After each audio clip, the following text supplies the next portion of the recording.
Morjesta. Tehdään tässä tämmönen pieni testi. Testi on tämmönen all-in-one PC, mihin on sitten ajan myötä ruvennut tulemaan tämmöstä keltaisuutta. Mikä nyt yleensä onkin tämmösiä valkoisten muovin kohtalo vanhetessaan. Voisin näyttää tuosta toiselta puolelta vielä.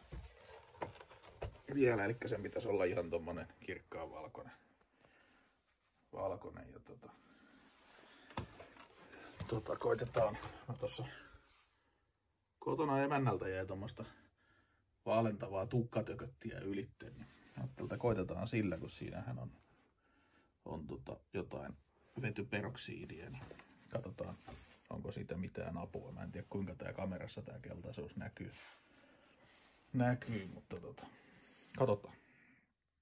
Löytyi vielä joku tämmönen vanha tietokone muoviosa, mikä on niin ihan reippaasti kellertää, niin testataan vielä tähän. Se pitäisi olla tämmönen, tää nyt ei ole ihan valkoinen, mutta tämmönen vaalea harmaa. Katsotaan, jos tässä näkyisi vähän paremmin lopputulos. Onnistuuko vai eikö onnistu?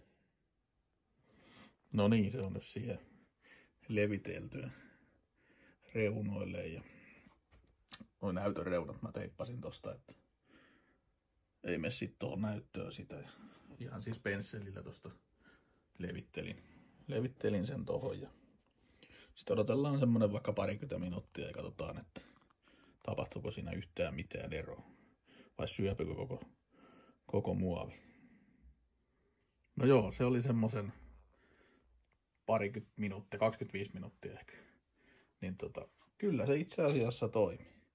Täällä on muutama tämmönen kohta mä en tiedä niin mitä tossa on tapahtunut, no ei lähde millään. Mutta siis tää kirkastui ihan älyttömästi. Ja täällä on kans tommonen kellertävä kohta.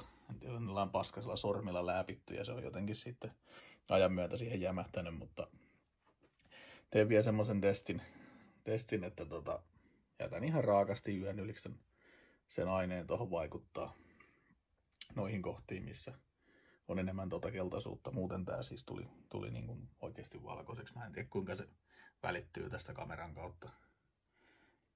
kautta mutta pystytään sitä vertaan tosta niin kuin tänne toiselle puolelle, niin se väri on nyt kutakuinkin sama. Noissa kohtia, missä ei ollut niin paljon paskaa. Mutta jätetään se yön yli ja katsotaan sen jälkeen seuraavassa videossa, että lähtikö nää pois. Pistä kanava seurantaa, jos tämmöiset testit kiinnostaa. Mä rupean tämmösiä nyt tekee lähinnä jotain tekniikka-aiheisia videoita.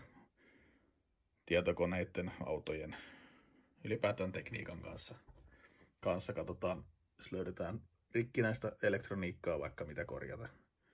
Ilman ammattitaitoa, että sehän tästä nyt ehkä tekee sitten hauskinta. Että onnistuuko niin kuin ihan peruspulliaiselta. Vaikka niin kuin netistä edittyjen ohjeiden mukaan JNE.